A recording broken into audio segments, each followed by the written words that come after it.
Assalamualaikum warahmatullahi wabarakatuh. Waalaikumsalam. Waalaikumsalam warahmatullahi wabarakatuh. Innal hamdalillah nahmaduhu wa nasta'inuhu wa nastaghfiruh wa na'udzu billahi min syururi anfusina wa min sayyiati a'malina man yahdihillahu fala mudhillalah wa man yudhlilhu fala hadiyalah. Asyhadu an la ilaha illallah wahdahu la syarikalah wa asyhadu anna Muhammadan abduhu wa rasuluh. Rabbi sahli sadri wa yassirli amri wahlul 'uqdatam min lisani yafqahu qawli. Rabbi zidni ilma warzuqni fahma. Amin amin ya rabbal alamin.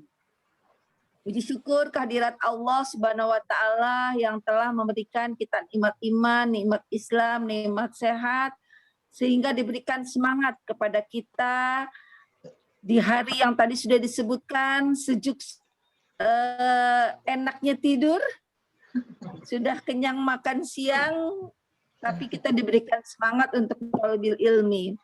Mudah-mudahan Allah turunkan rahmat dan hidayahnya untuk kita semua dan diberikan ganjaran pahala atas usaha kita menuntut ilmu. Amin amin ya rabbal alamin. Salawat dan salam tidak lupa kita haturkan kepada junjungan Nabi kita Nabi besar Muhammad sallallahu alaihi wasallam berserta keluarga, sahabat, tabi'in dan tabi'innya. Semoga kita semua nanti insya Allah akan berkumpul kembali bersama beliau di yaumil akhir. Amin amin ya rabbal alamin. Umahat semuanya, alhamdulillah hari ini kita akan membahas materi yang insya Allah akan disampaikan oleh ustazah kita tercinta, di mana dengan kesibukannya masih mau meluangkan waktunya untuk berbagi ilmu dengan kita semua. Materi hari ini adalah adab penuntut ilmu. Baiklah, sebelumnya kita mulai dulu dengan membaca Al-Fatihah. Semoga Allah menurunkan rahmatnya untuk kita semua. Bi barakati Al-Fatihah. Bismillahirrahmanirrahim. Bismillahirrahmanirrahim. Alhamdulillahirabbil alamin arrahmanir rahim maliki yaumiddin. Iyyaka na'budu wa iyyaka nasta'in. Ihdinas siratal mustaqim. Siratal ladzina an'amta 'alaihim ghairil maghdubi 'alaihim waladdallin. Amin amin ya rabbal alamin. Semoga acara kita dari awal sampai akhir nanti dapat diberikan kelancaran oleh Allah Subhanahu wa taala. Amin. Ya. Acara selanjutnya yaitu pembacaan kalam ilahi oleh Ananda Nafisa. Ananda Nafisa adalah putri dari teman pengaji kita yaitu Bunda Rita yang akan membacakan surat Nuh ayat 1 sampai 10. Kepada Ananda Nafisa dipersilahkan. Assalamualaikum warahmatullahi wabarakatuh. Waalaikumsalam warahmatullahi wabarakatuh. A'udzu billahi minasyaitonir rajim. Bismillahirrahmanirrahim. Inna arsalna Nuhan ila qaumi an anzir qaumaka min qabli ayyatiyahum azabun alim. Qala ya qaumi inni lakum nadhirun an ya'budullaha wattaquhu wa ati'un. Yaghfir lakum min dhunubikum wa yu'akhirkum ila ajalin musamma. Inna ajalallahi la jaa law kuntum ta'lamun. Qala rabbi inni da'awtu qaumi laylan wa nahara falam yazidhum du'ai illa firara. Wa inni kullama da'awtuhum litaghfira lahum ja'alu asabi'ahum fi آذانهم واستغشوا ثيابهم وأصروا واستكبروا استكبارا ثم إني دعوتهم جهارا ثم إني أعلنت لهم وأسررت لهم إسرارا فقلت استغفروا ربكم إنه كان غفارا صدق الله العظيم. Wassalamualaikum warahmatullahi wabarakatuh. Waalaikumsalam. Waalaikumsalam warahmatullahi wabarakatuh. Subhanallah. Allahumma hamna bil Quran. Jazakillah khair kepada Ananda Nafisa. Semoga dengan dilantunkannya ayat suci Al-Quran tadi bisa menurunkan cucuran rahmat untuk kita semua yang mendengarkan dan khususnya untuk pembacanya yaitu Ananda Nafisa. Nafisa, terima kasih banyak. Semoga Ananda nanti bisa memberikan mahkota kepada ibunda dan Amin. kedua orang tuanya. Alhamdulillah. Baiklah umahat semua, acara selanjutnya adalah yang kita tunggu, materi yang akan disampaikan oleh Ustazah Ipah. Kepada Ustazah Ipah dipersilahkan.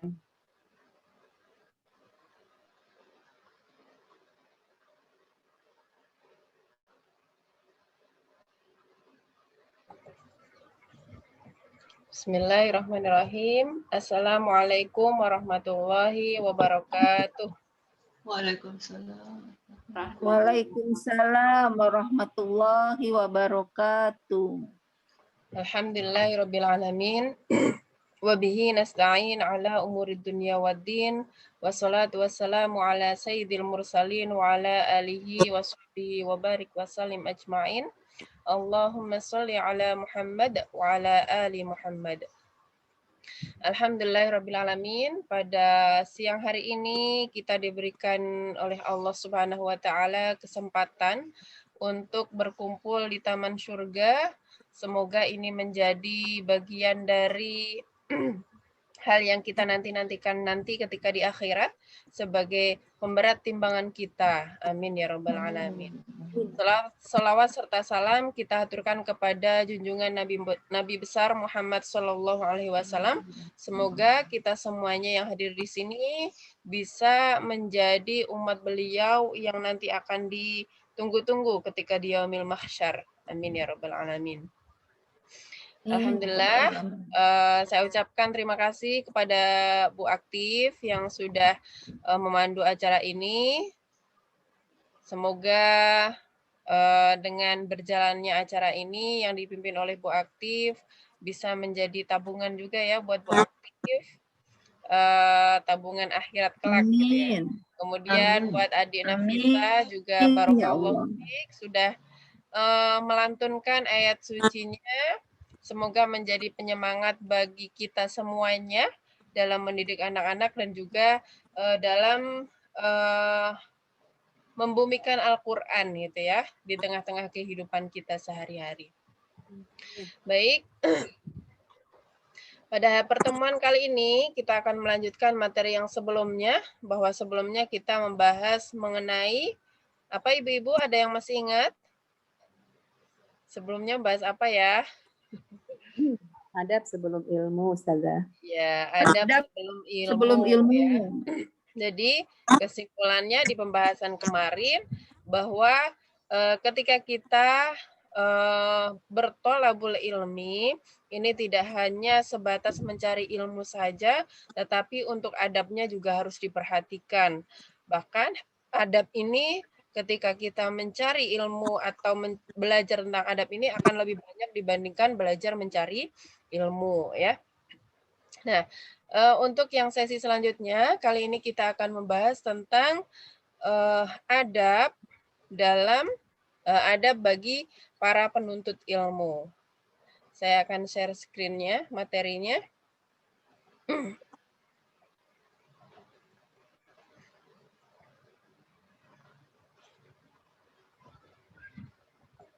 Sudah bisa terbaca Ibu-ibu?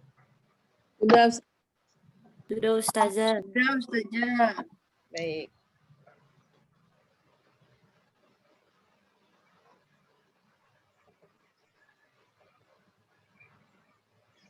Ya.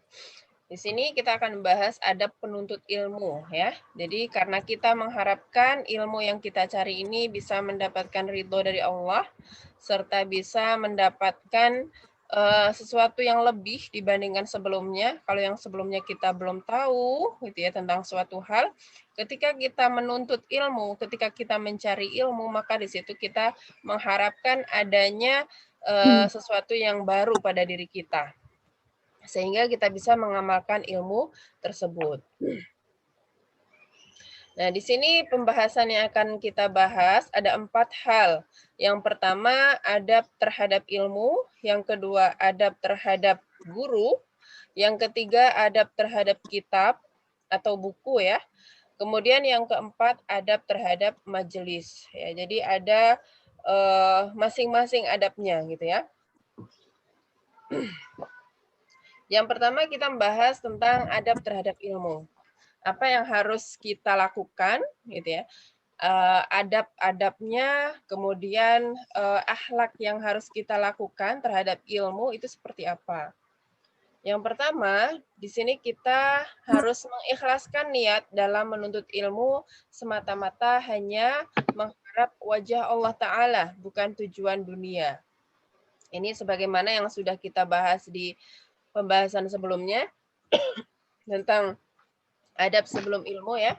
Kemudian di pembahasan tentang niat juga sudah kita bahas bahwa ketika kita mencari ilmu, ketika kita belajar, maka di situ yang pertama kita harus mengikhlaskan niat kita.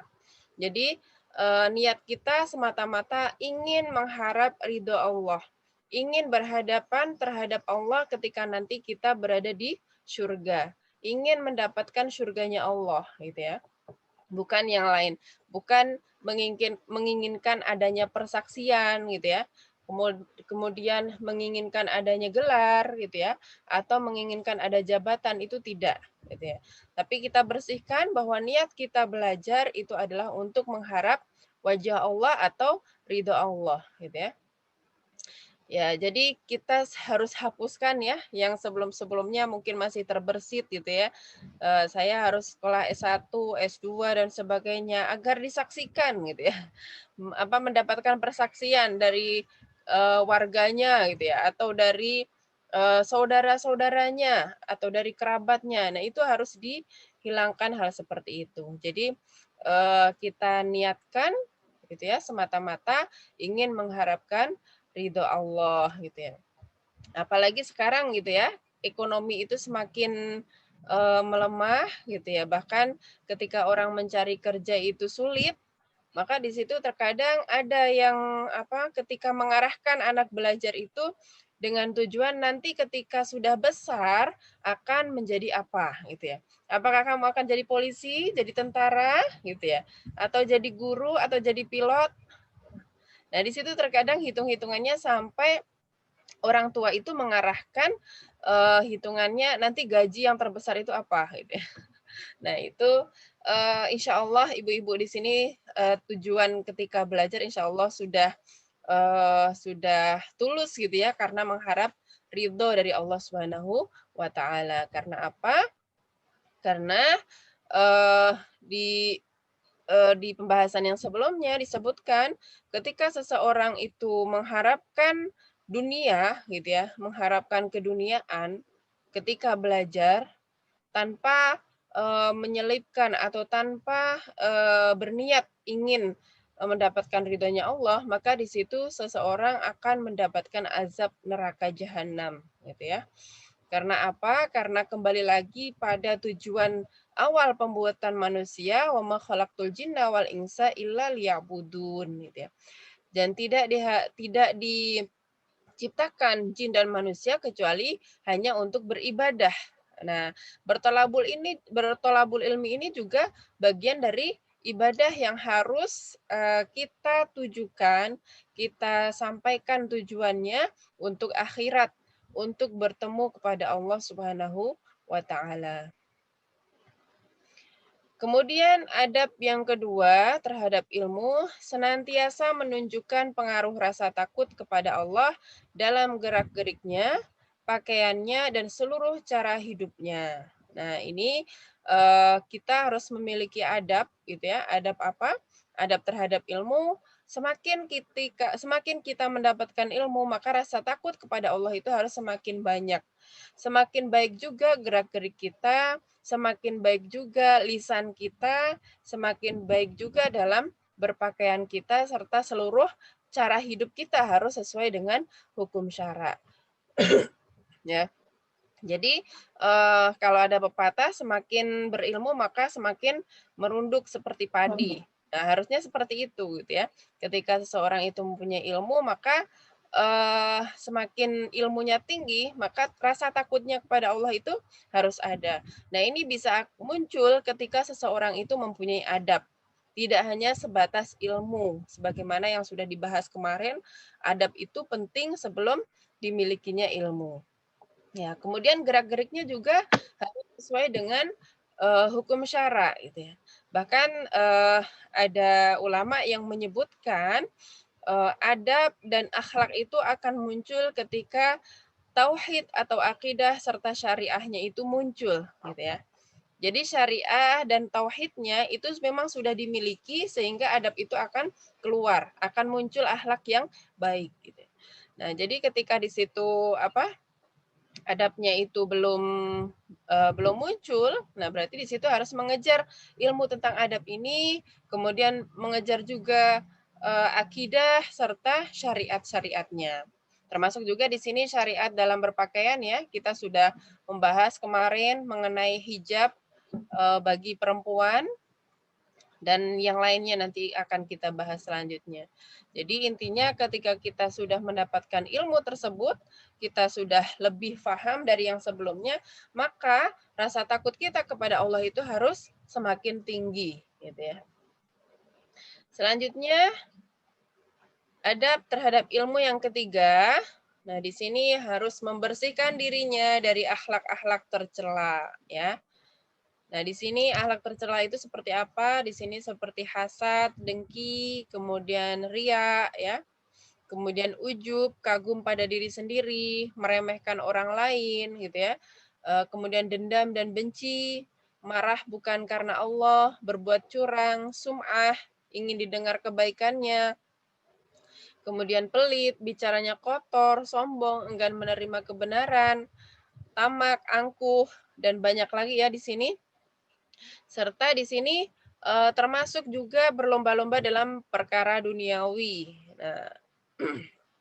Nah, sekarang ini sedang musim pandemi seperti ini, sedang banyak ya perlombaan apa itu namanya, ibu-ibu sedang asik dengan menanam bunga ya, itu sampai berlomba-lomba. Berlomba-lomba menanam bunga agar taman di rumahnya semakin indah gitu ya. Nah, di situ ketika sampai menjauhkan diri kita dari Allah, maka di situ hendaknya dijauhkan gitu. Hati-hati juga ya. Tapi kalau di situ cuman buat buat hiburan saja sebentar ya itu tidak apa-apa ya. Kemudian di sini ada mudahanah. Mudahanah itu diam dan ridho terhadap kemungkaran demi kemaslahatan dunia. Ya, jadi ketika ada kemungkaran yang dirasakan atau dialami oleh umat Islam, maka di situ kita diam saja. Itu termasuk akhlak yang tercela gitu ya. Kemudian menampakkan diri seolah-olah baik di hadapan orang-orang, ya, cinta pujian, buta terhadap aib diri, jadi sampai nggak tahu gitu ya bahwa dirinya itu mempunyai aib. Kemudian sibuk mengurusi aib orang lain. Nah, jadi sibuk mengurusi aib orang lain. Nah, ini biasanya yang ada di TV ya. Kalau sekarang tidak hanya di TV, tetapi di medsos sudah banyak sekali acara-acara atau berita-berita yang di situ membahas tentang aib orang lain. Kemudian fanatik terhadap golongan, takut dan harap selain kepada Allah, ghibah ini termasuk juga mengurusi aib orang lain ya, ngegosip gitu ya. Kemudian namimah, adu domba, memfitnah orang, berdusta, berkata jorok. Ya, ini termasuk akhlak-akhlak yang tercela. Makanya di situ ketika kita ingin mendapatkan ilmu yang bermanfaat, ilmu yang barokah, maka kita harus menghindari akhlak-akhlak tercela ini. Ya. Caranya bagaimana ketika kita ingin menghindari akhlak tercela ini? Sebelum kita melakukan sesuatu, kita hendaknya berpikir dulu, gitu ya. Jadi kita jangan langsung menjas orang lain dengan stempel yang tidak baik atau langsung berkata jorok dan sebagainya. Nah, ini sesuatu yang tidak mudah gitu ya bagi kita sebagai manusia biasa gitu ya. Karena di dalam kita ini memang sudah diilhamkan oleh Allah, fa'alhamaha fujuraha wa taqwaha. Allah sudah mengilhamkan kepada kita fujur ya, kekejian dan takwa gitu ya. Jadi di sisi lain kita itu diberikan oleh Allah ada fitrah untuk melakukan sebuah kebaikan, ada juga melakukan keburukan. Itu ada, itu memang sudah ada.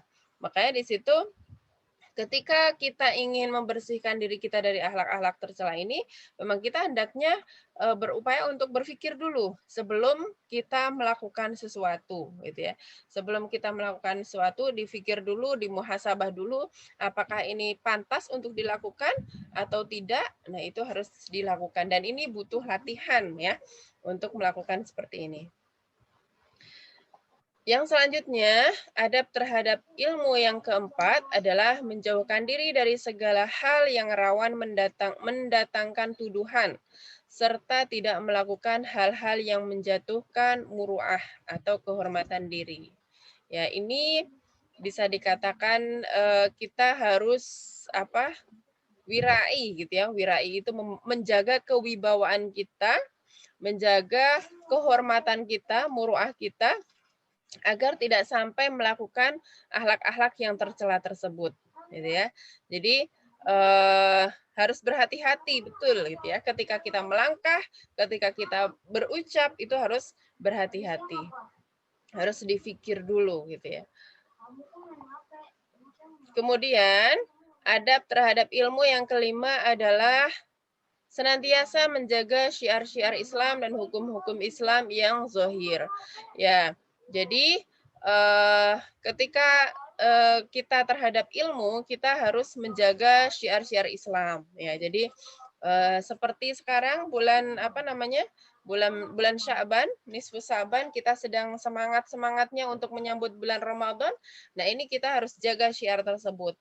Kita harus sampaikan juga ke teman-teman kita harus tanamkan juga semangat tersebut di tengah-tengah rumah kita, gitu ya.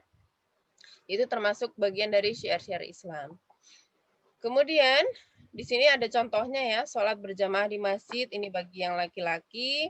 Berarti kalau bagi perempuan maka di situ selain berjamaah di masjid kita bisa melakukan sholatu ala waktiha gitu ya. Sholat tepat pada waktunya. Jadi ketika sudah azan kita bergegas untuk mengambil air wudhu, kemudian untuk sholat mengajak anak-anak kita yang perempuan untuk sholat bersama.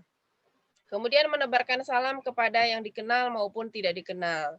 Nah, ini sama halnya ya ketika kita bertemu dengan seseorang di tetangga kita ataupun secara online gitu ya, saudara kerabat kita mengucapkan salam gitu ya. Kita menjalin silaturahim kepada saudara ataupun tetangga kita ataupun teman-teman kita. Kemudian amar ma'ruf nahi mungkar. Nah, di sini juga perlu latihan juga gitu ya. Jadi menyebarkan kebaikan dan mencegah kemungkaran ya. Seperti teman-teman ibu-ibu di sini yang mengajak teman atau saudaranya untuk hadir di majelis ilmu, itu juga bagian dari amar ma'ruf nahi mungkar gitu ya. Bisa jadi dengan ibu-ibu mendatangkan saudara ataupun teman hadir ke sini itu bisa mendatangkan hidayah, itu luar biasa. Kemudian bersabar ketika mendapatkan gangguan dalam dakwah.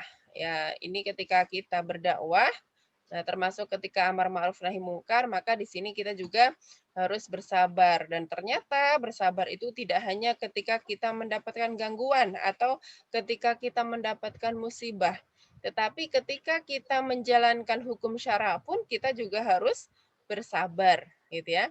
Kita harus menumbuhkan kesabarannya. Wasta'inu bis-sabri was-shalah. Mintalah pertolongan kepada Allah dengan sabar dan sholat, gitu ya. Jadi misalkan ketika kita hadir di sini gitu ya, itu juga butuh sebuah kesabaran gitu ya. Misalkan juga ketika kita membesarkan anak-anak kita untuk mensolehkan mereka sampai usia baligh, maka di situ pun juga butuh kesabaran. Kita tidak bisa memaksa anak, ayo langsung seperti orang dewasa, kan tidak mungkin.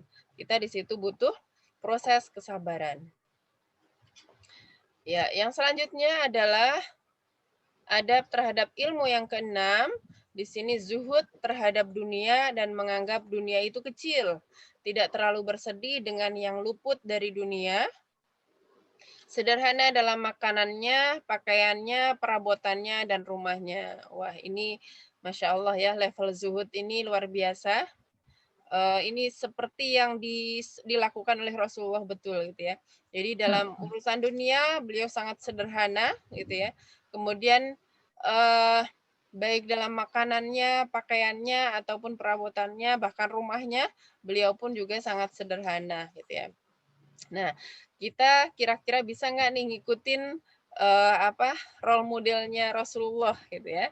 Semoga kita bisa melangkah ke sana. Ya, artinya di sini zuhud di sini bukan berarti kita pelit gitu ya terhadap makanan gitu ya. Pelit terhadap pakaian, misalkan sampai bertahun-tahun gitu pakaiannya itu terus gitu ya.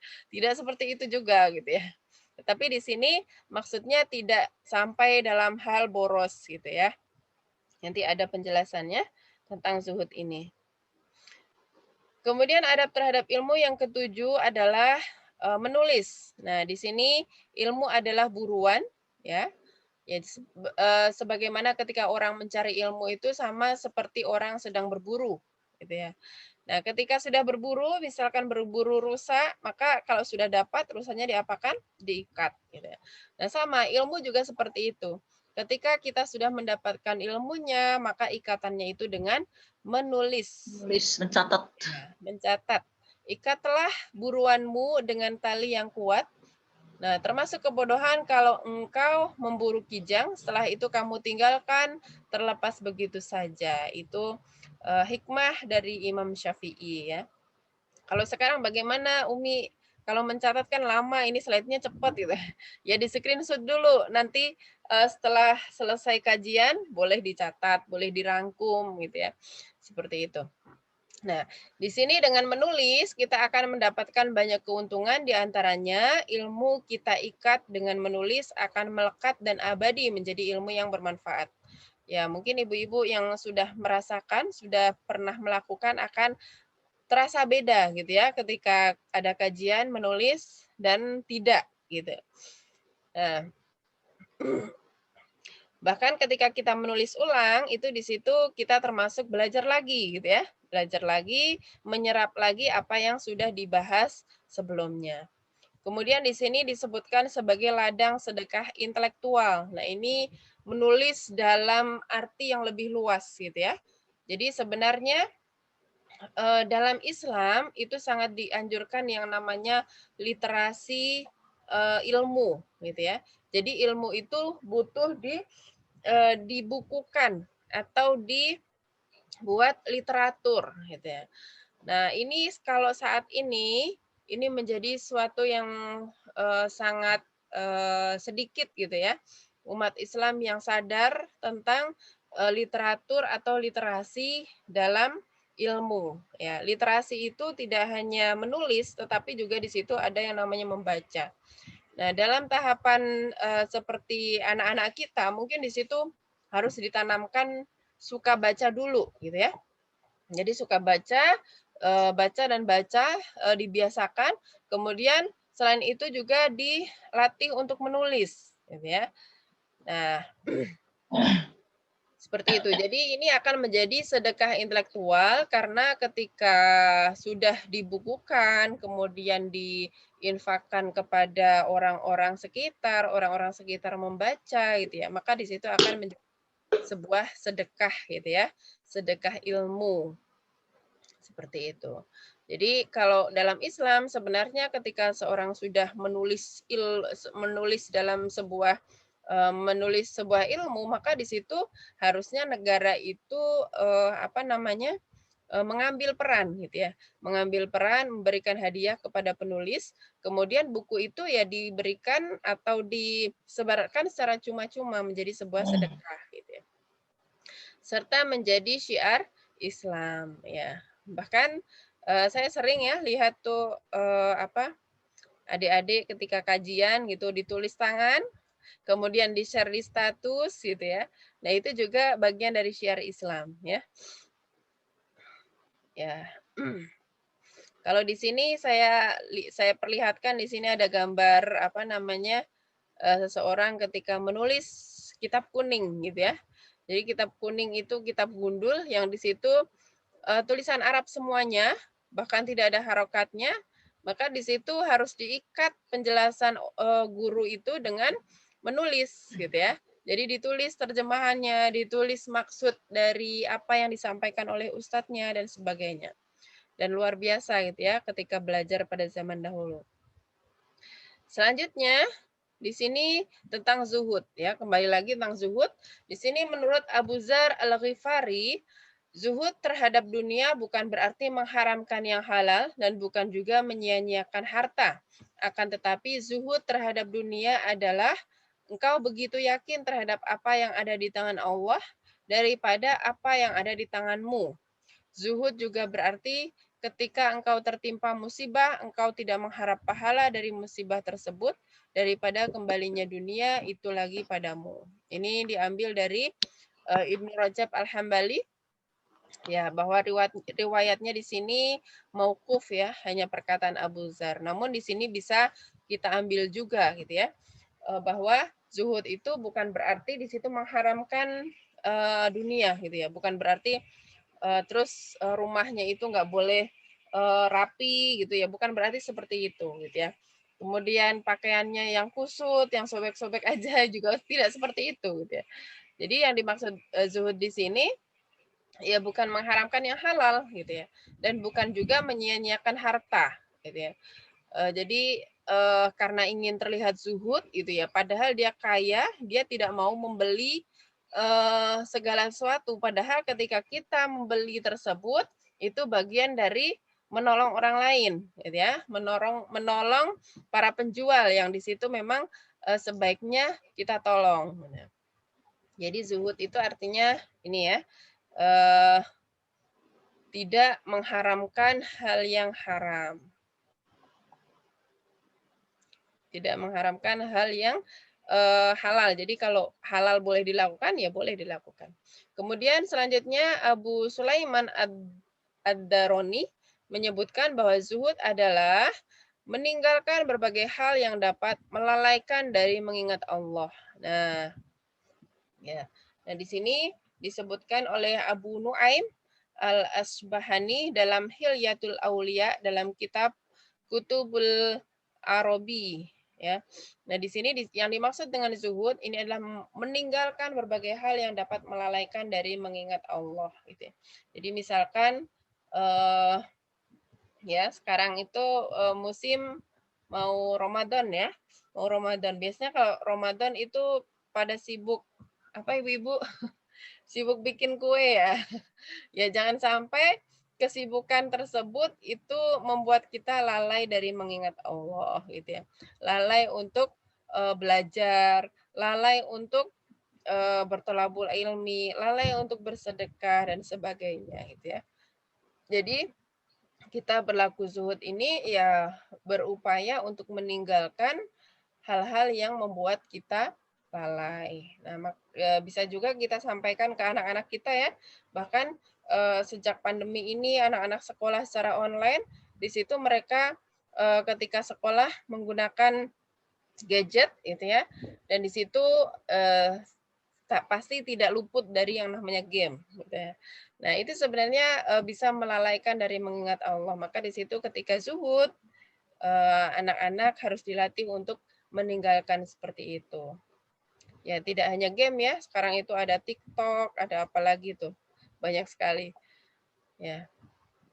Dan itu memang dibuat oleh Barat, dibuat oleh orang asing untuk membuat agar kaum muslimin itu lupa terhadap Allah. Kemudian menghormati ulama ini merupakan perintah dari Allah ya. Di sini dalam surat Al-Hajj, "Wa may yu'azzim hurumatillahi fahuwa khairul lahu 'inda rabbih." Dan barang siapa mengagungkan apa-apa yang terhormat di sisi Allah, maka itu adalah lebih baik baginya di sisi Tuhannya. Jadi yu'azzim di sini artinya memuliakan ya. Memuliakan yang terhormat di sisi Allah. Jadi orang yang berilmu atau ulama ini mereka termasuk bagian dari orang-orang yang dihormati oleh Allah gitu ya. Pernah juga ada dalilnya ya bahwa al ulama'u warasatul anbiya, bahwa ulama itu adalah pewaris para nabi. Ketika nabi itu dihormati oleh Allah, begitu juga para ulama juga dihormati. Makanya kita kepada para ulama juga diperintahkan untuk mengagungkan atau menghormati mereka. Ya, selanjutnya menghormati ulama juga perintah Rasulullah Shallallahu Alaihi Wasallam. Laisa minna man lam yujilla kabirona wa yarham shaghirana wa ya'rif li'alimina haqqahu. Tidak termasuk golongan kami orang yang tidak menghormati yang lebih tua dan menyayangi yang lebih muda serta yang tidak mengerti hak ulama. Ya, jadi termasuk hak bagi ulama itu adalah dihormati gitu ya. Menghormati ulama ini menjadi sebuah keharusan dan perintah bagi kaum muslimin. Ya. Jadi ulama di sini tidak sebatas ulama dalam hal agama ya, ilmu-ilmu dalam hal agama tidak hanya sebatas itu. Akan tetapi ilmu-ilmu umum pun yang kita belajar dengan beliau, maka itu juga bagian dari ulama, bagian dari guru kita yang harus dihormati. Kemudian adab terhadap guru, yang pertama di sini tawadhu. Ya. Diriwayatkan oleh Al-Baihaqi, Umar bin Khattab mengatakan, tawadhulah kalian terhadap orang yang mengajari kalian. Ya, tawadhu itu artinya apa? Nah, di sini tawadhu oleh Ibnu Hajar dalam kitab Fathul Bari disebutkan bahwa tawadhu adalah menampakkan diri lebih rendah pada orang yang ingin mengagungkannya. Ada pula yang mengatakan bahwa tawadhu adalah memuliakan orang yang lebih mulia darinya. Ya, jadi menghormati, selain menghormati juga di situ tawadhu gitu ya, merasa diri lebih rendah dari gurunya gitu ya. Nah, jadi kalau merasa diri ini lebih rendah, maka di situ harus ada adab-adab yang kita perhatikan. Nanti di belakang ada pembahasannya, adabnya itu seperti apa. Misalkan ketika dijelaskan ya kita harus mendengarkan dan sebagainya, itu bagian dari tawadhu gitu ya. Nah, ini harus diterapkan, harus disampaikan ke anak-anak kita, ke murid-murid kita bahwa tawadhu ini penting dilakukan gitu ya. Ya, kalau kita lihat kondisi sekarang, tawadhu ini sudah sedikit gitu ya, murid-murid kita yang melakukan tawadhu gitu ya terhadap guru. Bahkan sampai ada yang melawan gitu ya, menentang gitu ya, menentang gurunya. Berarti di situ sifat tawadhu ini sudah tidak dilakukan atau tidak berlaku gitu ya. Nah, selanjutnya di sini adab terhadap guru yang kedua adalah penuh hormat di hadapan guru. Abdurrahman bin Harmalah al-Aslami mengatakan, tidaklah seseorang berani bertanya kepada Said bin Musayyib sampai dia meminta izin layaknya meminta izin kepada seorang raja. Ya, jadi ketika ingin bertanya gitu ya, adabnya terhadap guru itu tidak berebutan gitu ya, tapi ya meminta izin. Misalkan kalau dipersilakan untuk tunjuk tangan, ya di situ tunjuk tangan, kemudian ditunjuk untuk bertanya, baru bisa bertanya gitu ya. Jadi tidak berebutan gitu ya, tidak berebutan, tidak berisik. Itu bagian dari hormat di hadapan guru. Nah, ini juga penuh hormat di hadapan guru. Imam Syafi'i menyebutkan ketika dulu beliau itu belajar di depan Imam Malik, dulu aku membolak-balikan kertas di depan Imam Malik itu dengan sangat lembut gitu ya. Karena segan padanya dan supaya dia tidak mendengarnya ya. Jadi buka kertas aja gitu ya. Buka kertas aja itu berhati-hati gitu ya, agar tidak mengganggu konsentrasi dari gurunya gitu ya. Nah, kalau sekarang seperti itu sudah jarang gitu ya. Bahkan ada yang menanyakan, Bu Guru, saya pinjam pensilnya, saya pinjam penghapusnya. Gitu. Nah, itu sebenarnya sudah tidak ada adab gitu ya. Adabnya sudah tidak ada. Makanya kita latih ke anak-anak kita seperti ini. Kemudian ketika anak kita mau sekolah, dilatih. Sebelum sekolah harus disiapkan semuanya. Harus disiapkan peralatannya, harus disiapkan bukunya, termasuk adab-adabnya itu harus selalu diingatkan. Ya. Selanjutnya, di sini penuh hormat di hadapan guru yang selanjutnya, Ar-Rabi bin Sulaiman berkata, demi Allah aku tidak berani meminum air dalam keadaan Asy-Syafi'i melihatku karena segan kepadanya. Nah, termasuk di sini untuk minum pun gitu ya, untuk minum harus minta izin gitu ya, harus meminta izin. Kemudian di sini Ar-Rabi ini juga malu gitu ya, tidak berani untuk meminum air dalam kondisi Imam Syafi'i itu sedang berbicara, sedang menjelaskan gitu ya. Ya. Adab terhadap guru yang ketiga, memandang guru dengan pandangan memuliakan. Ya, di sini ulama salaf berkata, barang siapa tidak meyakini keagungan gurunya tidak akan bahagia. Jadi di sini ketika melihat gurunya itu ya harus dengan pandangan yang menyejukkan, memuliakan gitu ya. Jangan sampai di depan gurunya jelek gitu ya. Kemudian cuek atau bahkan tidak mau istilahnya, dulu saya pernah melihat gitu ya, karena dia belum punya adab, ketika ada gurunya itu malah lari gitu ya. Jadi bukannya menghormati, bukannya salim gitu ya, tapi malah lari dari gurunya itu. Nah, harusnya ketika memandang guru yaitu dengan penuh kemuliaan gitu ya, dengan penuh wajah yang menyejukkan gitu ya. Seperti itu. Selanjutnya mematuhi guru, Syekh Ibnu Hajar Al-Haisami mengatakan seharusnya murid berpegangan kepada petunjuk gurunya, tunduk patuh atas segala perintah, larangan, dan garis-garisnya, sehingga seperti mayit di hadapan orang yang memandikan, ia berhak dibolak-balik sesuka hati. Ya, jadi menurut Syekh Ibnu Hajar, beliau menyebutkan seperti itu.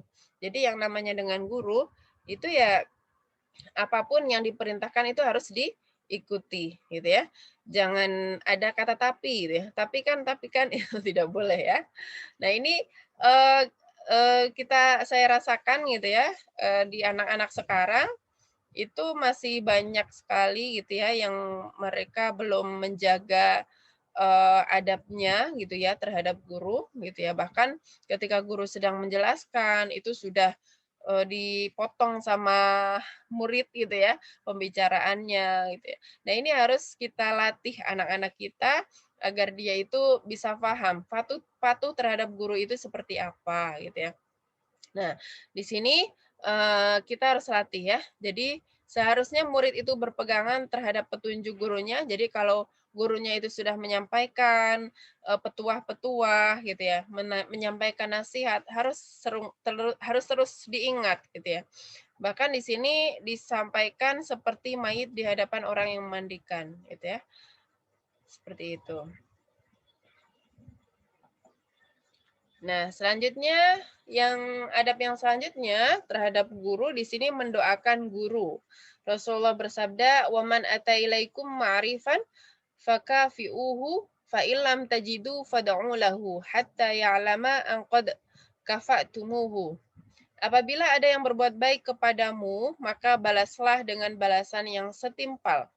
Apabila kamu tidak bisa membalasnya, maka doakanlah dia hingga engkau memandang telah mencukupi untuk membalas dengan balasan yang setimpal. Ini hadis riwayat Bukhari dalam kitab Adabul Mufrad, gitu ya. Ya, jadi di sini kalau ada seseorang yang berbuat baik kepadamu, maka balaslah dengan yang setimpal. Kalau tidak bisa membalasnya, maka doakanlah saja, gitu ya.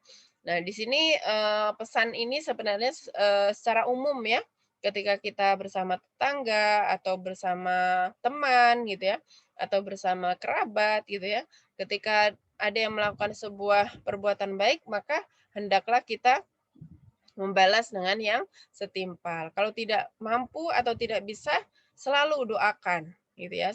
Doakan yang terbaik untuk beliau, termasuk guru gitu ya. Karena guru di sini yang sudah berbagi ilmu, sudah menyampaikan ilmu, maka di situ sebaiknya kita harus membalas gitu ya, membalas kebaikan itu dengan yang setimpal.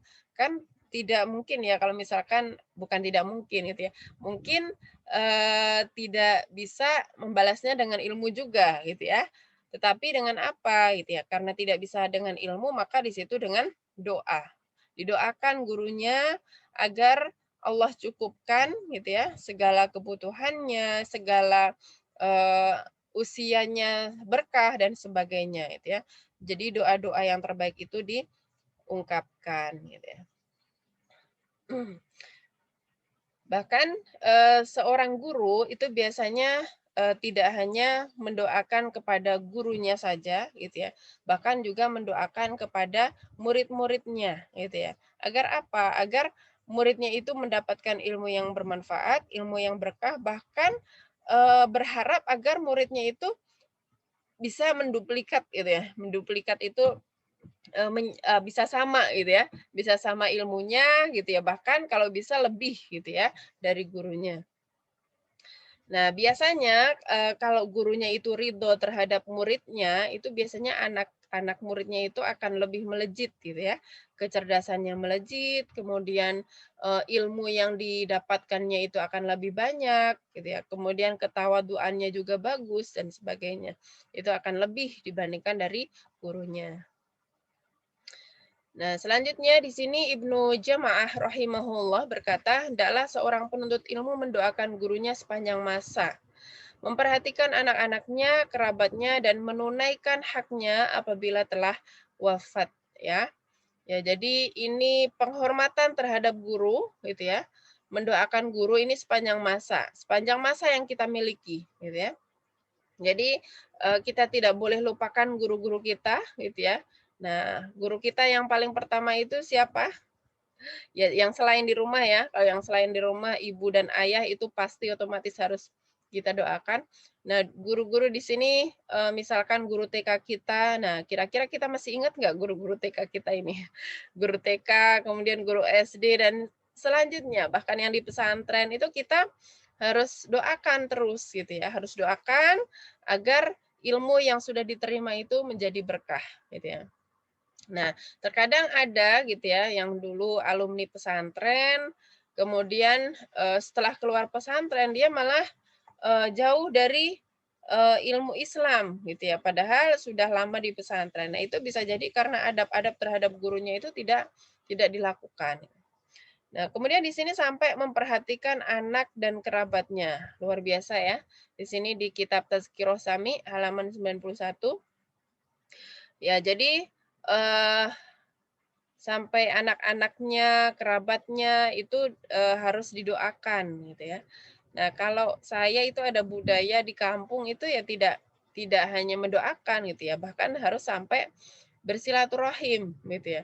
Kalau misalkan gurunya itu sudah wafat, sudah meninggal, silaturahim ke anaknya gitu ya. Kalau anaknya itu sudah wafat ya ke kerabatnya. Bahkan saya itu sampai pernah dapat teguran gitu dari saudara karena ada beliau itu punya guru di sini gitu ya di Jakarta. Tolong tolong silaturahim ke beliau gitu ya. Jadi sampai seperti itu gitu untuk penghormatan gurunya, untuk mendoakan gurunya. Nah, kalau kita bisa melakukan itu lebih baik ya.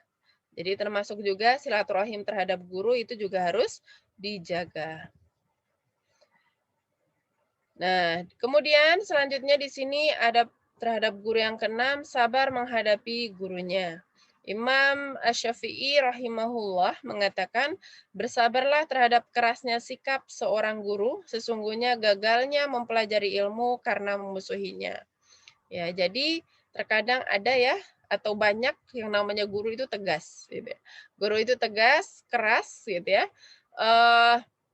Itu sebenarnya tujuannya agar anak-anak itu terlatih disiplin gitu ya. Terlatih disiplin, kemudian tujuannya agar anak-anak itu bisa lebih baik dari yang sebelumnya. Nah, di situ anak-anak ini harus sabar gitu ya. Harus sabar dan terus disampaikan ke anak kita agar bisa sabar gitu ya. Misalkan diberikan tugas harus dikumpulkan hari Senin. Ya, anak itu harus dilatih untuk bersabar menjalankan perintah yang sudah diberikan oleh guru gitu ya. Bahkan di sini gagalnya mempelajari ilmu itu karena memusuhinya gitu ya. Jadi jangan sampai ada yang mengatakan saya nggak suka sama bu guru ini gitu ya. Nah, itu tidak boleh gitu ya. Nanti ketika sudah ada keluar kata-kata seperti itu bisa jadi gagal gitu ya untuk menerima ilmu. Jadi apapun yang dipelajari di sekolah, apapun yang kita terima ketika kita bertolabul ilmi, baik secara offline ataupun online, kita harus menyukai gitu ya, bersabar untuk menyukai ilmu yang sedang diberikan oleh guru tersebut. Selanjutnya sabar menghadapi guru yang selanjutnya adalah di sini dalam Quran disebutkan wasbir nafsaka ma'al ladzina yad'una rabbahum bil ghadati wal 'ashiyina yuriduna wajhah wa la ta'du 'ainaka 'anhum turidu zinatal hayatid dunya wa la tuti' man aghfalna qalbahu 'an dzikrina wattaba'a hawahu wa kana amruhu furuta. Dan bersabarlah kalian bersama-sama dengan orang yang menyeru Tuhanmu di pagi dan senja hari dengan mengharapkan ridho Allah. Nah, jadi di sini harus bersabar ketika kita bersama-sama dengan guru kita, bersama-sama dengan teman kita, teman dalam berdakwah, teman dalam menyebarkan kebaikan, gitu ya. Sahabat dalam menyebarkan kebaikan. Nah, kita juga harus bersabar dengan tujuan untuk mengharap ridho Allah, baik di pagi ataupun di senja hari. Dan janganlah kedua matamu berpaling dari mereka karena mengharapkan perhiasan dunia. Ya, jangan sampai kita berpaling kepada mereka, artinya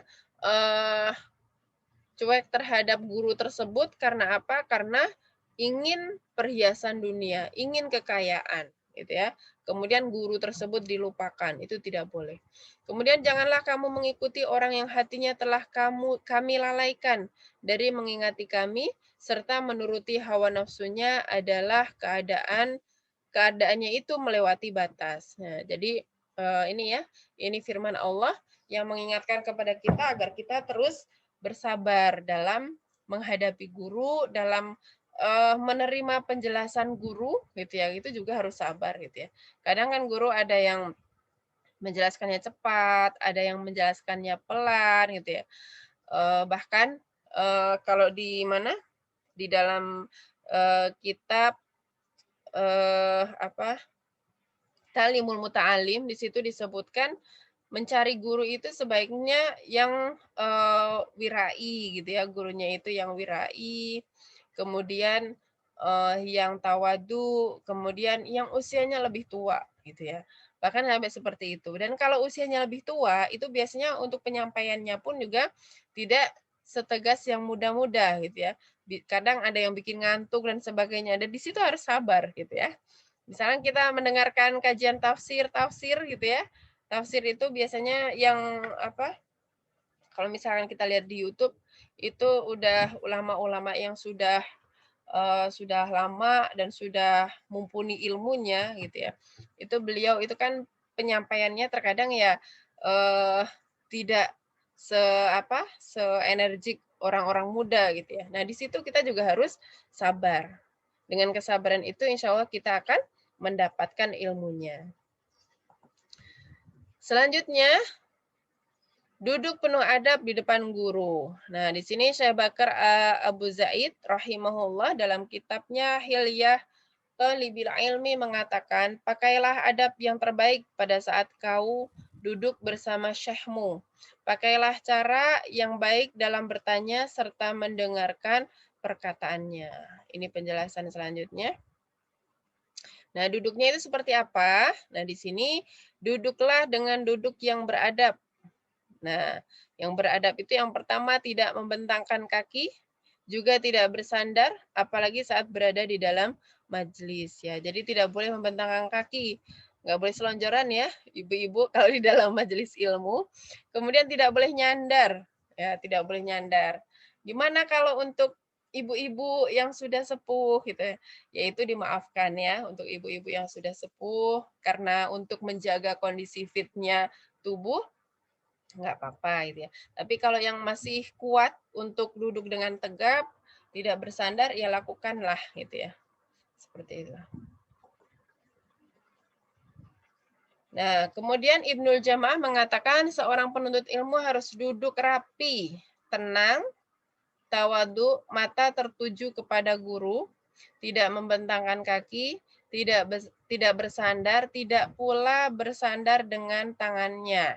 Nah, ini anak-anak kita ya, kadang masih begitu. Kalau lagi murojaah gitu, tangannya diginiin gitu. Terus taruh di meja. Nah, itu tidak merupakan adab yang baik gitu ya untuk seperti itu.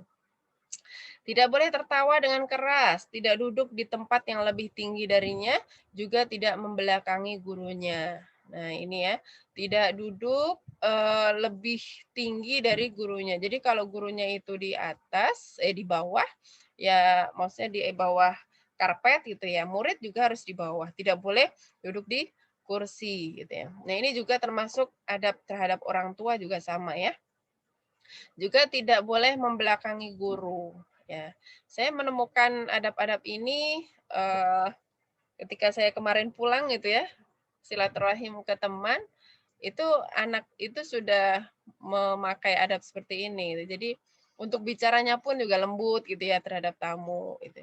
Nah ini butuh butuh latihan, butuh penggemblengan gitu ya kita sebagai orang tua terhadap anak-anak kita. Ya, jadi adab-adab seperti ini sebenarnya tidak hanya terhadap guru gitu ya, tapi terhadap misalkan orang tua kita gitu ya, kakek neneknya anak-anak kita gitu ya, itu juga bisa diterapkan.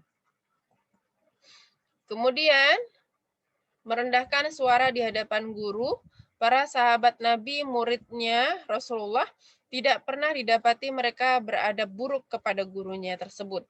Tidak pernah memotong ucapannya atau mengeraskan suara di hadapannya. Bahkan Umar bin Khattab yang terkenal keras wataknya tak pernah menarik suaranya di depan Rasulullah. Bahkan di beberapa riwayat Rasulullah SAW sampai kesulitan mendengar suara Al-Faruq ketika berbicara. Ya, jadi Umar bin Khattab ini yang terkenal lantang ketika berbicara, terkenal keras gitu ya ketika berbicara, tapi ketika di hadapan gurunya, di hadapan Rasulullah sangat lembut gitu ya. Bahkan Rasulullah itu tidak bisa mengenali berbicaranya Al-Faruq. Al-Faruq ini adalah Umar bin Khattab. Jadi ya harus lemah lembut gitu ya. Harus lembut ketika berbicara di hadapan guru gitu ya. Lembut itu bukan berarti lemes gitu bukan ya, tapi suaranya direndahkan. Jangan melebihi suara gurunya. Ya, kemudian bertanya setelah mendapatkan izin. Nah, di sini jangan bertanya sampai diizinkan. Ini merupakan syarat Nabi Khidir alaihissalam kepada Nabi Musa dan pula merupakan adab yang harus diketahui seorang murid gitu ya. Mungkin ibu-ibu sudah dengar ya kisah Nabi Musa terhadap Nabi Khidir gitu ya. Nabi Musa ketika berguru terhadap Nabi Khidir, ini juga ada pembahasannya di Al-Qur'an. Nanti ibu-ibu bisa cari ya kisahnya seperti apa. Dan ternyata di situ ketika ingin berguru dengan Nabi Khidir diberikan syarat gitu ya.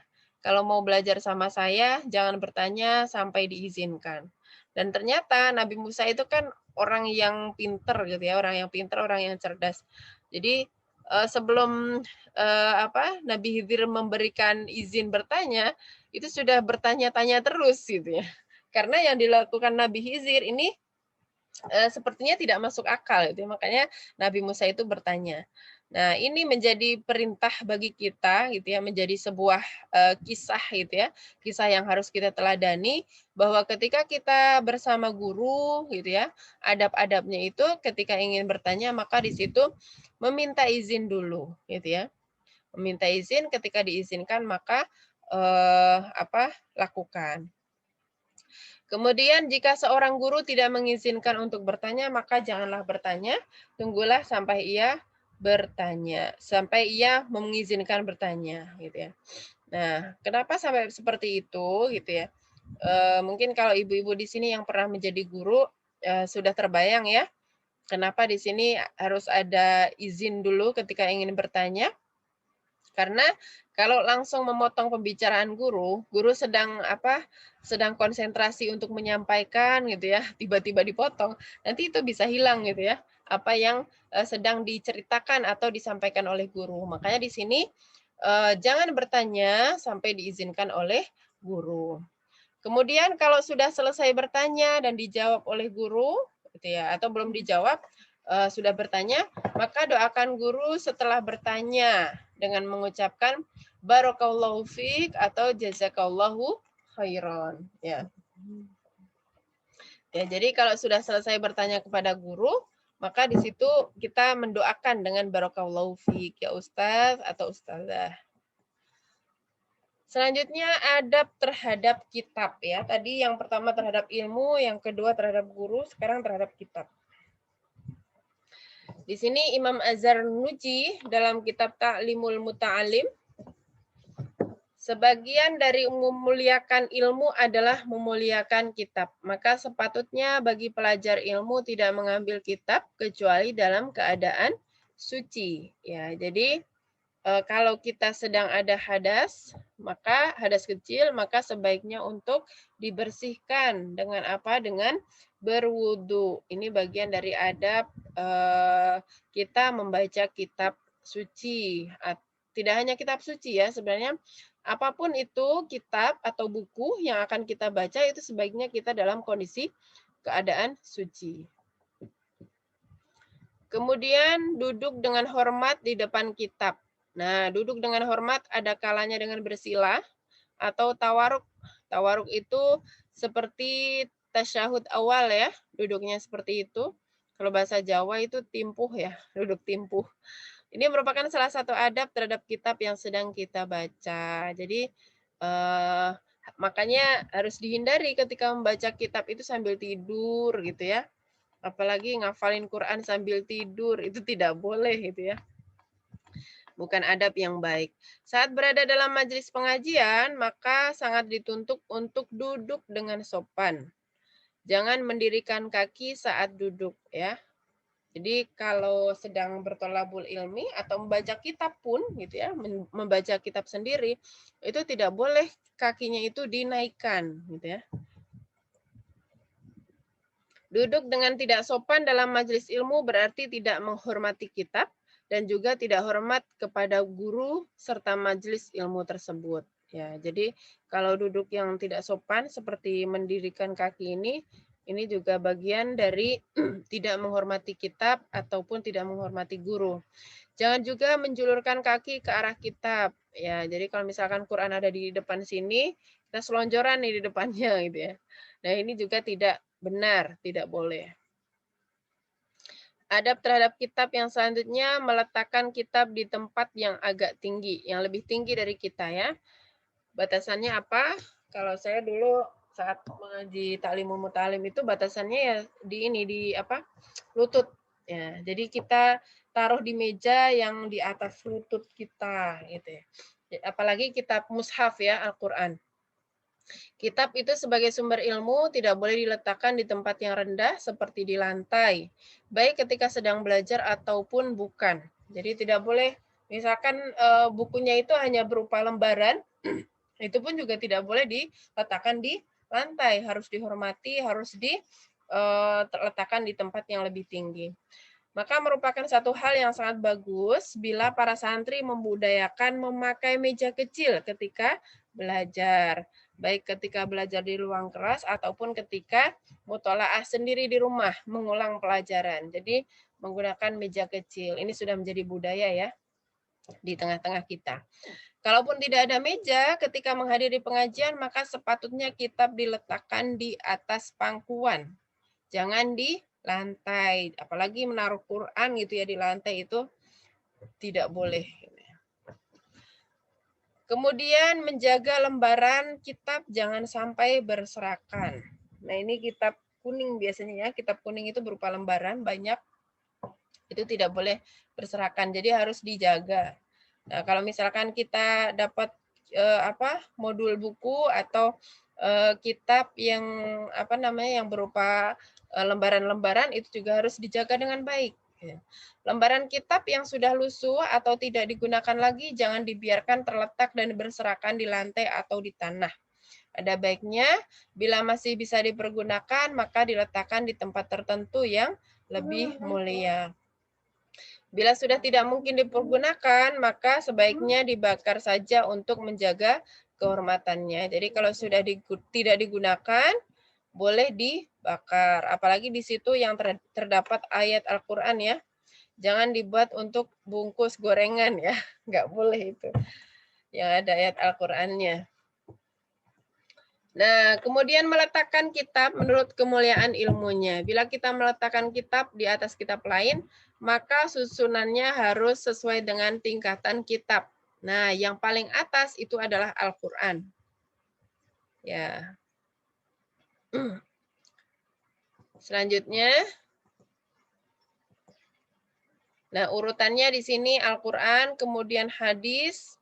Nah, hadis pun di sini ada susunannya ya. Ada urutannya, ada Bukhari, kemudian Muslim, kemudian tafsir Quran dan sebagainya.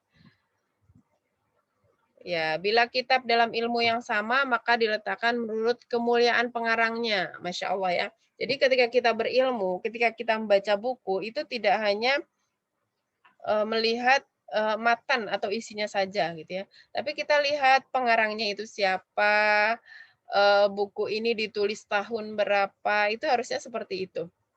Ya. Ini budaya Islam itu seperti itu ya. Jadi kalau ada kitab-kitab seperti ini ya kita pahami gitu ya. Termasuk juga buku-buku ilmu yang eksak gitu ya. Misalkan pelajaran matematika, pelajaran geografi dan sebagainya gitu ya. Itu juga kita muliakan gurunya, kita muliakan pengarangnya dengan meletakkan susunan kitabnya yang baik gitu ya. Atau dikumpulkan kalau untuk pelajaran umum dengan pelajaran umum, pelajaran agama dengan pelajaran agama.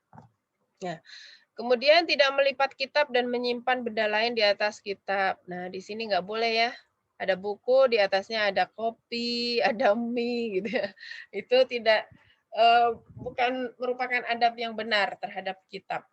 Kitab apapun ya, baik di situ kitab yang berupa buku-buku umum seperti ini, apalagi kitab-kitab yang ada kandungan ayat Qur'annya. Kemudian memulai dan mengakhiri membaca kitab dengan doa ya. Doa yang mudah itu adalah ya bismillah dan alhamdulillah gitu ya. Kalau mau yang lebih banyak lagi ya Rabbi shrah li sadri wa yassir li amri wahlul 'uqdatam min lisani yafqahu qawli boleh. Kemudian doa-doa belajar yang lain juga boleh. Gitu ya. Kemudian adab terhadap majelis. Ini yang terakhir. Ketika kita menghadiri majelis, maka kita harus mengikhlaskan niat. Sama ya seperti yang tadi. Salah satunya hendaklah dia niatkan untuk mengangkat kebodohan dari dirinya dan dari diri orang lain. Jadi yang pertama itu seperti yang tadi, diikhlaskan karena ingin menghadap wajah Allah, ingin bertemu wajah Allah. Kemudian yang kedua kita niatkan untuk mengangkat kebodohan dari diri kita. Kenapa mengangkat kebodohan? Karena sebenarnya ketika manusia ini lahir, itu sebenarnya tidak tahu apa-apa. Sebenarnya itu bodoh. Kemudian diperintahkan dan diberikan modal oleh Allah, yaitu penglihatan, pendengaran, yang di situ bisa digunakan untuk berpikir, gitu ya, sehingga manusia itu hilang kebodohannya. Selanjutnya di sini hendaknya seorang penuntut ilmu tampil dengan penampilan yang bersih dan rapi, memakai minyak wangi sehingga tercium aroma yang menyegarkan dari dirinya. Nah, ini kalau mau sekolah, mau belajar, mau berada di majelis, ya di situ kita menggunakan pakaian atau penampilan yang terbaik, yang bersih gitu ya, yang bersih dan rapi. Iya. Ya, seperti itu ya. Jadi sampai di sini boleh menggunakan minyak wangi. Kalau perempuan ya minyak wanginya yang khas perempuan ya. Kemudian di dalam hadis Jibril ketika beliau alaihi salam datang di dalam hadis, Jibril itu ketika menemui Rasulullah digambarkan bahwa beliau datang dengan penampilan yang baik gitu ya. Jadi dengan pakaian yang bersih, putih-putih ya, dengan aroma yang harum seperti itu. Ya, makanya ketika kita ingin menghadiri sebuah majelis, termasuk majelis saat ini gitu ya, ya upayakan kita dalam kondisi siap gitu ya. Dalam kondisi rapi, dalam kondisi siap dalam menghadapi menerima pelajaran. Ya, kemudian di sini muncul di hadapan kami seorang laki-laki yang berpakaian sangat putih dan rambutnya sangat hitam. Pada dirinya tidak tampak bekas dari perjalanan jauh. Nah, ini ya. Ini juga mengisahkan ya, Umar itu mengisahkan tentang orang yang ingin bertolabul ilmi. Ya, kalau di budaya di Jawa itu, santri Jawa itu kalau mau belajar itu kepalanya harus menggunakan peci hitam. Itu wajib gitu ya kalau di santri di sana. Nah, kemudian bajunya juga harus rapi, kancingnya harus tertutup dengan rapi gitu ya, dan sebagainya. Nah, termasuk kalau kita anak-anak kita berada di lingkungan sekolah, ya juga sama gitu ya. Yang sudah disiapkan seragamnya ya digunakan dengan rapi gitu ya. Seperti itu. Oke, kemudian yang selanjutnya berlomba untuk berada di tempat yang terdepan. Nah, ini adabnya ketika berada di majelis ilmu ya. Termasuk di sini ya, online ini ada yang rajin hadir duluan, Ummu Asfa ya. Kadang belum dibuka sudah siap ya. Dari Abu Waqid Al-Haris bin Auf bahwasanya pada suatu ketika Rasulullah sedang duduk dalam masjid beserta orang banyak. Lalu ada 3 orang yang datang. Kedua orang itu berdiri di depan Rasulullah. Adapun yang pertama, setelah ia melihat ada tempat yang lapang dalam majelis itu, dia terus duduk di situ. Orang yang kedua duduk di belakang orang banyak, sedangkan orang yang ketiga terus menyingkir dan pergi. Ya, ini mengisahkan 3 orang yang datang. Nah, yang terbaik adalah yang duduk di tempat yang lapang dan di tempat yang terdepan, gitu ya. Ya, jadi jangan sampai takut di depan karena mau ditanya, gitu ya. Tidak usah seperti itu, gitu ya. Justru akan memunculkan, gitu ya, memunculkan kepercayaan kepada guru ketika seorang itu duduk di depan.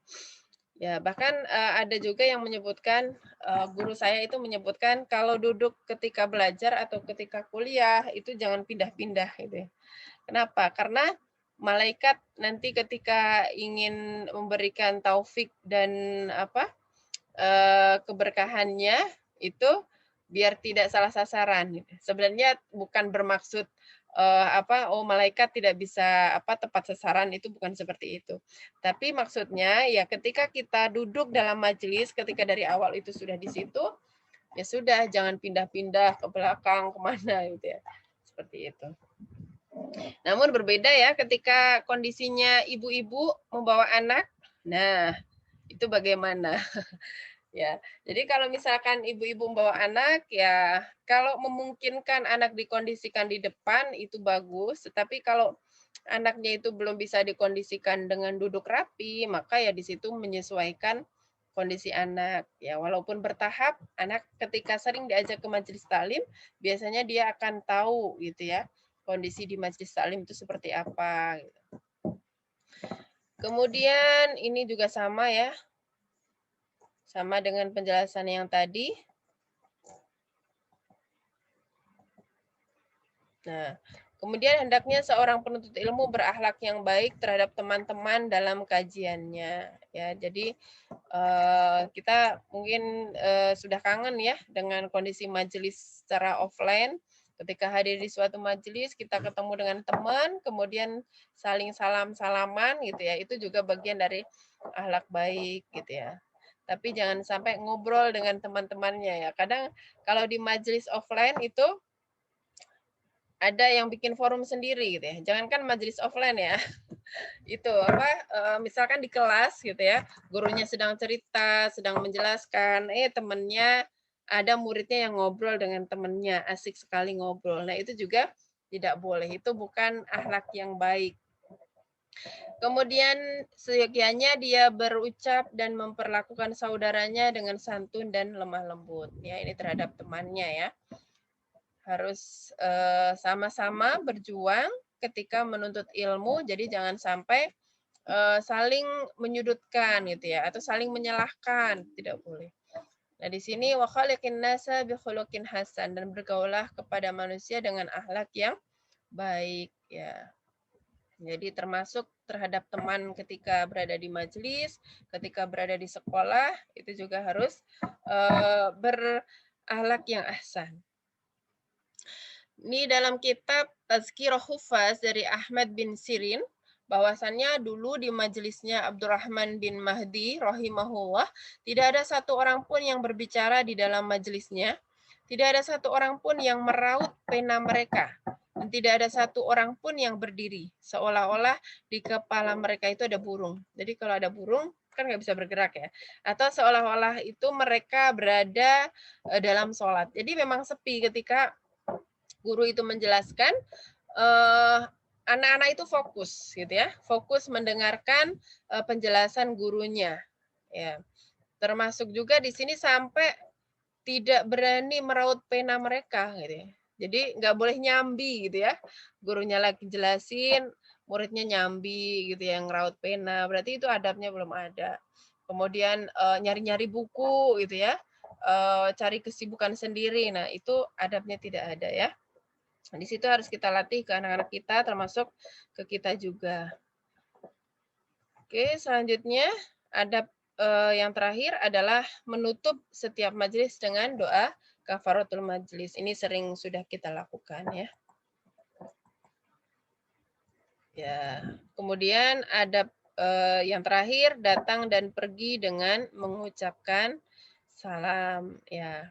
Jadi kalau misalkan kita baru datang terlambat, itu pun juga mengucapkan salam. Nah, apabila di situ forumnya itu besar gitu ya, misalkan majelis taklim ya mengucapkan salam, tidak usah menunggu dijawab baru masuk gitu ya. Kalau di situ forumnya umum, tinggal masuk saja.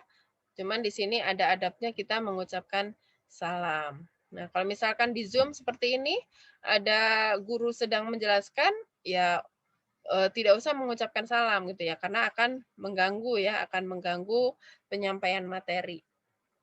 Ya, itu yang saya sampaikan sebagai pengantarnya. Semoga bisa bermanfaat dan bisa dilanjut dengan sesi selanjutnya, sesi tanya jawab. Silahkan kepada Bu Aktif. Baik, terima kasih Ustazah Iva, barakallahu fikum. Umahat sekalian, tibalah kita pada acara diskusi. Saya persilahkan apabila ada yang ingin dipertanyakan, bisa langsung memberikan tanda dengan bertunjuk tangan atau menulis dalam chat. Saya persilahkan apabila sudah ada. Saya mau bertanya, Ustazah. Iya, silakan. Baik, dipersilahkan, monggo langsung ya, Bunda Ya. Aisyah Asifah. Asfa. Asfa. Assalamualaikum warahmatullahi wabarakatuh. Waalaikumsalam warahmatullahi wabarakatuh. Ini Ustazah, saya ingin bertanya. Saya tuh sering banget ke sekolah anak saya yang nomor 1. Perihal banyak soal yang saya tuh tidak mengerti gitu. Akhirnya saya tanya langsung, saya mohon penjelasannya gitu dari guru yang bersangkutan. Tapi guru bersangkutan malah menyuruh saya untuk browsing. Gitu. Itu bagaimana Ustazah? Saya di sini berusaha untuk menghormati guru gitu. Nanti saya akan bertanya langsung sama gurunya. Tapi gurunya malah menyuruh saya untuk browsing gitu. Ini bagaimana Ustazah? Iya, baik. Baik, Umu Asfa. Langsung saya jawab ya, Bu Aktif ya. Monggo Ustazah. Jadi pertanyaan Umu Asfa, bagaimana gitu ya dengan menyikapi guru yang seperti itu ya. Jadi memang untuk adab guru terhadap murid dan murid terhadap guru itu masih banyak yang belum paham gitu ya. Nah di situ kalau bisa jadi gitu ya, bisa jadi ketika guru itu menyampaikan seperti itu karena dalam kondisi online gitu ya, online seperti ini, jadi memberikan keluasaan kepada orang tua untuk membantu dan memudahkan itu dengan cara browsing gitu ya. Ya itu sebenarnya nggak apa-apa umum kalau itu sudah dipersilahkan gitu ya kepada gurunya. Berarti umum sudah menjaga penghormatan terhadap guru tersebut gitu ya. Ditanyakan mana yang tidak tahu. Tapi kalau di situ sering gitu ya, sering sering memberikannya ya udah browsing saja gitu ya. Ya mungkin gurunya itu sedang sibuk atau yang lain kita yang nggak tahu ya ikuti saja gitu ya. Ya, tapi sebenarnya kalau sebagai guru yang mengerti ketika anak atau murid itu bertanya ya harusnya dijawab gitu ya. Apabila guru itu dalam kondisi sanggup untuk menjawab baik dari waktu ataupun dari pemikirannya. Jadi nggak apa-apa Umu Asfa kalau ada guru yang seperti itu Umu sudah melakukan seperti itu bagian dari penghormatan terhadap guru ya, karena guru yang mempunyai wewenang untuk menyampaikan ilmu tersebut gitu ya.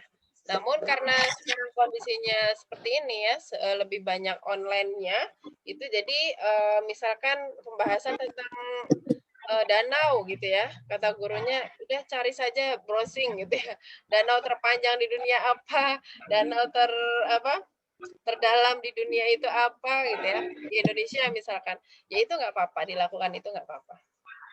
Seperti itu Mu Asfa.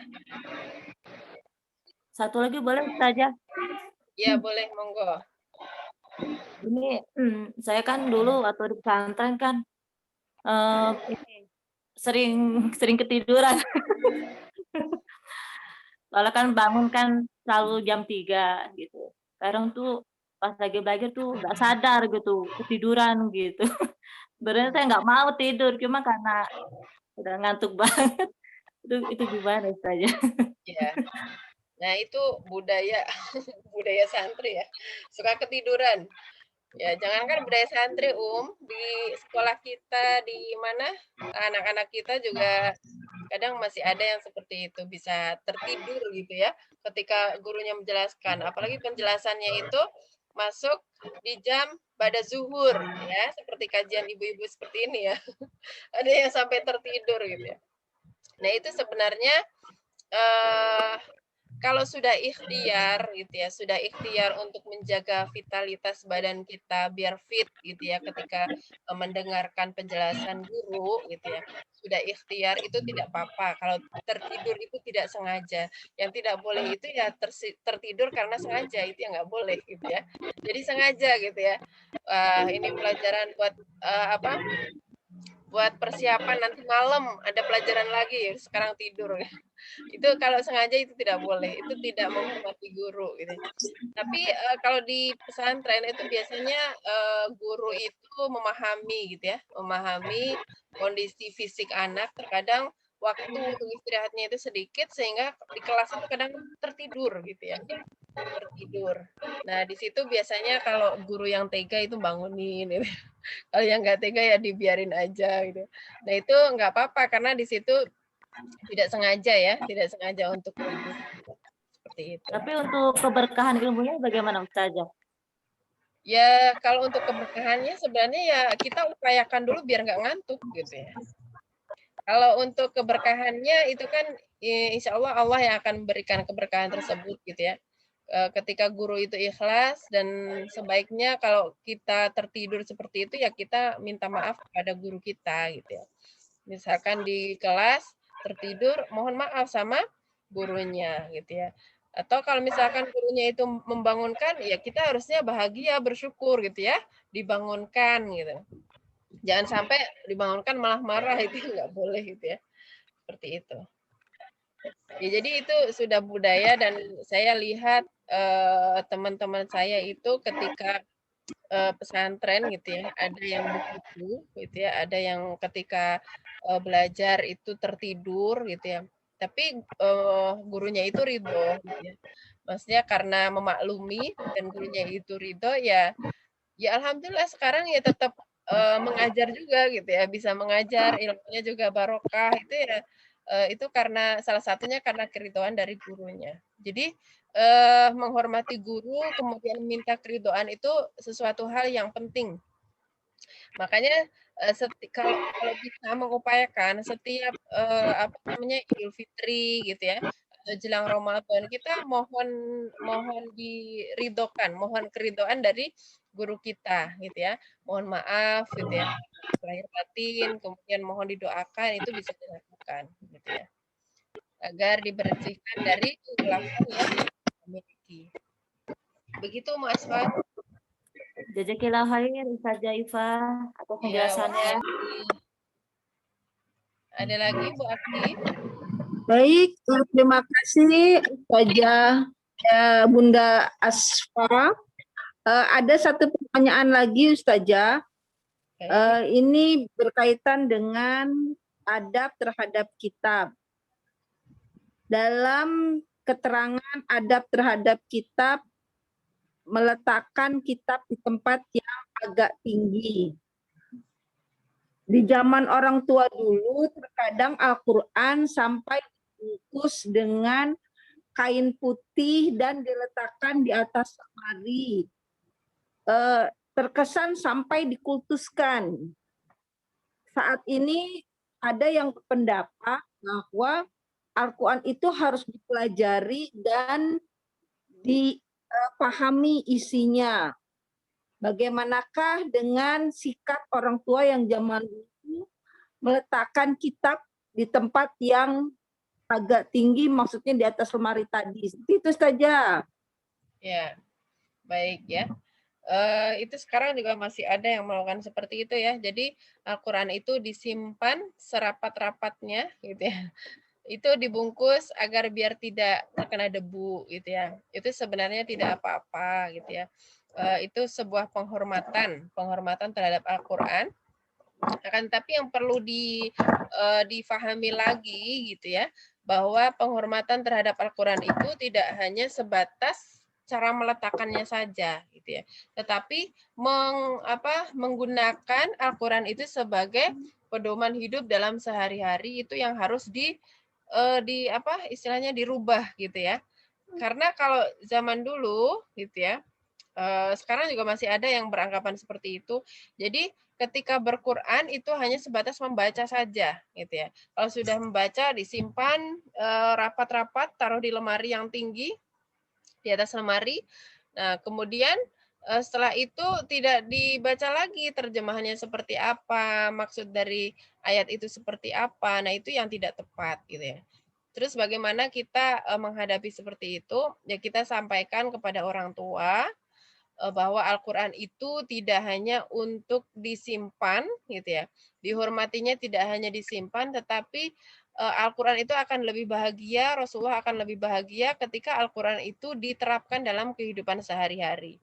Nah, berarti kan di situ ada tahapan. Selain membaca, juga memahami terjemahannya, kemudian memahami pesan-pesan yang ada di Al-Quran dan diamalkan.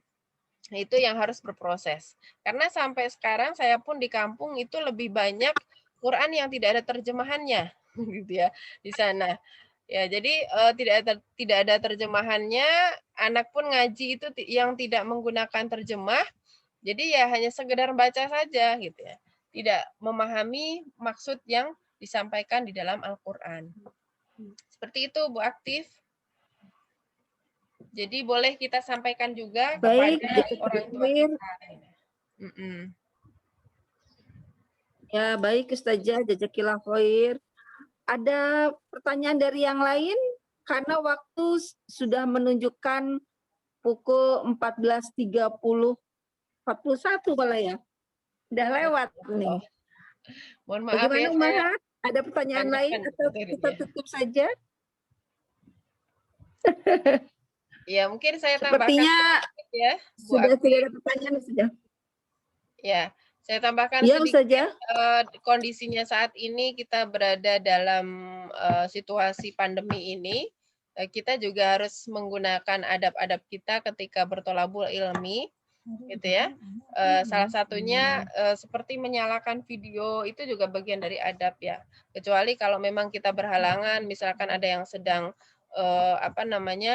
sinyalnya tidak baik, kemudian ada agenda lain, misalkan sedang ada tamu, itu nggak apa-apa. Tapi kalau sedang kita bisa fokus untuk bertolabul ilmi, sebaiknya dinyalakan saja videonya ya.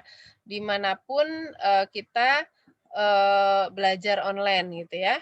Akan tetapi kalau di situ pesertanya itu majemuk gitu ya, ada bapak-bapak, ada ibu-ibu, nah itu muslimah sebaiknya tidak usah menyalakan videonya gitu ya. Karena kita menjaga muruah kita. Kita mengharapkan ilmunya saja, tidak usah menampilkan kita. Ya, kemudian seperti adab-adabnya, duduknya seperti apa, kemudian menyiapkan pensil dan sebagainya itu sama ya ketika belajar online pun gitu ya. Jadi upayakan ketika belajar online jangan sampai sambil jalan-jalan gitu ya. Sambil sambil masak gitu ya. Nah, itu upayakan masaknya ditunda dulu atau didahulukan gitu ya ketika kita sedang kajian online gitu ya. Seperti itu Bu Aktif, semoga kita bisa istiqomah dalam bertolabul ilmi ini ya. Kalau ada kurang dari saya mohon maaf. Akhirul kalam, assalamualaikum warahmatullahi wabarakatuh. Waalaikumsalam warahmatullahi wabarakatuh.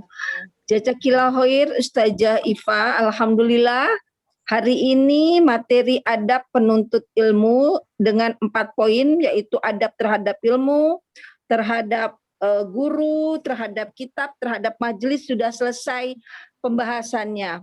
Mudah-mudahan Allah selalu memberikan kesehatan kepada Bunda Ustazah Ifa. Semoga terus membagikan ilmunya untuk kita. Amin. Umahat sekalian, baiklah kita tutup dengan membaca hamdalah, beristighfar dan doa penutup majelis. Alhamdulillahirabbil alamin, astagfirullahaladzim, astagfirullahaladzim, astagfirullahaladzim. Subhanakallahumma wa bihamdika asyhadu alla ilaha illa anta astaghfiruka wa atubu ilaik. Dari saya mohon maaf lahir dan batin. Wabillahi taufiq wal hidayah. Wassalamualaikum warahmatullahi wabarakatuh. Waalaikumsalam. Makasih Waalaikumsalam Ustazah, makasih warahmatullahi Umahat.